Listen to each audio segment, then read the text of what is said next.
Hi, welcome to Jeff's 5 for July 16th, 2015. Got a lot of cool stuff going on today. We're going to talk about some winners in a hat trick contest, look at a book about fearless athletes, and talk about So You Think You Can Dance. So here we go with this week's 5. So over last week, my fans who are on my email list got the opportunity to participate in a special contest around Hat Trick 3 penalty shot. While the manuscript is done, I've been kind of stuck coming up with middle names for Simon and Alex. I've never had to use them before, and there's a reason to use them all of a sudden in Book 3. So I appealed to my email list to come up with their middle names. I got some awesome responses that came in all last week before the contest wrapped up on Sunday night. And I've been kind of poring over them on the early part of this week to decide what the names were going to be. There were awesome suggestions that made this not an easy choice. And there were even a few people who went beyond just giving them names and explaining why they chose the names they did, which in some cases made the decision a little easier because I loved what their reasoning behind the names were. So I'm kind of excited now to tell you who the winners are and what the names are. So Allie came up with the name I picked for Simon. So he is now Simon Aaron Roberts. She had some great reasoning behind this too. The brothers, Simon and Zach, and I kind of did this unconsciously, I guess, both have biblical names. Simon and Zachary show up in the Bible, and she kind of took that as her jumping off point and picked Aaron for Simon because Aaron was the teacher, and certainly Simon in Book 2 and continuing in Book 3 with his work in social work as his major and moving down the path that he's moving down as he graduates college. The teacher thing works really well. So I'm really excited that Allie came up with this. So Simon is now Simon Aaron Roberts. On the Alex side of things, this one was almost tougher because there was a lot that I was looking at in the cadence of how his name would roll off the tongue, and that was really kind of a thing for both of them. But Alexander Miller kind of had a different kind of sound to it, and it needed a certain kind of middle name that I couldn't really put my finger on. Well, John came up with Alexander Logan Miller, which I really liked. I like the name Logan a lot. I'm kind of surprised I haven't used it as a character name somewhere kind of along the way. But the Alexander Logan Miller flows off the tongue really well, so that became Alex's middle name. So Allie and John win the contest. They will see these names in the book. They will get acknowledged in the book as coming up with these names, and they'll also pick up an autographed copy of Hat Trick 3 Penalty Shot as soon as the paperbacks are available, which should be at the end of September. So congratulations, you two. Thank you, everybody who took part in the contest. It was really great to hear from everybody, kind of what your thoughts were on these middle names.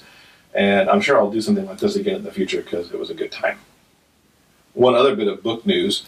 I mentioned a few episodes ago that Flipping for Him was edging ever closer to getting on audio.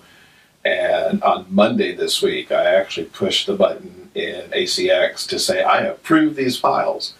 So everything's approved, everything's in ACX's hands, and whatever their definition of quick is, which I hear from my audiobook producer, is around 5 days for a book the size that Flipping for Him is, to what they call a quick 14 to 20 days. The audiobook will get approved and be up for sale on Amazon, Audible, and iTunes. So I'll keep you posted on the blog.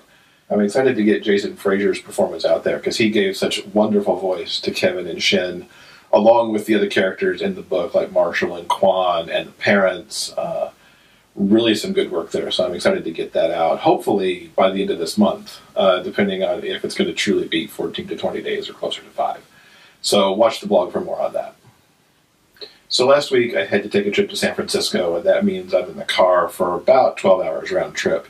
So it was audiobook time, and I picked All the Bright Places by Jennifer Niven. It's a book I wanted to read for some time now, and it was a perfect one because it was like an 11-hour book, so it would fit the trip really well. It's a really devastatingly wonderful book, and it's really hard to put those two together. it's kind of like, you end up with the feeling kind of like you had at the end of John Green's Fault in Our Stars. It really like engages your feels, for lack of a better term. It's the story of Finch and Violet, and in the very first scene, they're meeting up at the clock tower of their high school. They've both gone up there to potentially end their lives, and they end up saving each other in that moment. And then their relationship grows from there. It's really quite moving. I think it's so of our time, with parents who are on the go, maybe not necessarily paying attention to their kids, to kids who go to great lengths to hide anything that may be wrong with them or ways that they are struggling. Very poignant, very moving, very funny at times. I mean, it really kind of packed in all these emotions. I'm going to do a blog post on jeffandwill.com in the next few days about the book. And I'll probably give up spoilers in that, simply because I want to talk more in depth about the book. In the meantime, I just recommend it. It's some great writing. Jennifer pulls out a lot of very personal stories, I think, in this, as I found out as I was listening to the acknowledgments at the end of the book. It has been on sale this week at Amazon. As I'm recording this, it is still on sale for $2.99 for the ebook, which is way off what I think is its usual $9.99 list price as an ebook. So give a look at it on Amazon. I'll have the link for you below the video and on the blog. Give it a look, and if it's still on sale, I highly recommend you pick it up at that price, or it really is worth the full price read, whether you go ebook, hardback, or audio. The audio performances, too, by the way, are really thumbs up. The two narrators, one for Finch and one for Violet, did a great job. So back with the Pride edition, I mentioned that I had ordered this book, Fearless, by Jeff Sheng, and I hope I'm saying his last name right, because I'm not 100% sure on that. I got the book last week with the initial shipments that were done. It's a beautiful book, as you can see. It's quite the chunky coffee table book. Really beautiful stuff here. He goes into not only his story as a closeted student athlete back in the late 90s, but how he started the Fearless Project, which started as a photography project that he toured around the country to college campuses, and then how it became this book, which not only features page after page of wonderful pictures of these student athletes, but also in some cases their stories, essays that he commissioned for the book to highlight some of their stories, tales of closeted athletes struggling to come out. There's a story I read in here from a trans athlete who had to transition from being on one team to the other, and how that went down at the college campus. Some really good work in here. I get the privilege of interviewing Jeff later this month for my YAEA episode that'll come up on the last Tuesday of the month. More details on that as we get closer to it. But I think it's going to be an interesting interview to hear how this got put together, how he goes about approaching these athletes, and what the athletes think of the project as a whole. So stay tuned for more news on that as the month goes on. So the fifth spot in the show for the next 10 weeks or so is going to have to be about So You Think You Could Dance. Monday night, the show kicked off the live performance part of the season with some really extraordinary dancing. Christopher Scott came forth with a stunning opening number that involved all the members of the street and stage teams, and then he came back a little later in the show with a number for a specific few members of the street team, which was also quite extraordinary. The clip of the week, though, really had to belong to Jim and Darian. Two ballet dancers, and I don't remember a time that we've had two ballet dancers on the show. Alex Wong, stands out for me a few seasons ago as like the definitive ballet dancer who's been on So You Think You Could Dance, who then kind of went through and was stunning up until the point where he unfortunately got hurt and had to drop out before he likely would have won the season. Jim and Darian did a great ballet number.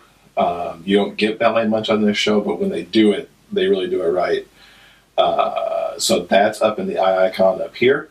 You can check that out. I've also done a playlist of 6 other numbers 7 if you include the ballet guys, because they're in the playlist as well. The numbers that I thought really stood out from the evening. I do want to point out that I think Virgil, who's on Team Street, has a real good shot at winning. He's magnetic when he performs. He gets this choreography. And if he can get through however things work out, because I'm a little unclear if stage is always doing stage and street's always doing street, or do these things end up and cross each other at some point. But I think Virgil, just by virtue of his personality, is going to go a long way in the competition. And if he can do both styles of dance, if that's required of him, then I think he might be a shoo-in. So I'll have more ideas on that probably next week. So that's it for this week's 5. Feel free to leave some comments. I'd love to hear, if you're watching So You Think You Could Dance, who you think is a front runner for this season, or what you're thinking of the new format so far. Feel free to leave a comment on anything else that you'd like, and I will see you back here next week.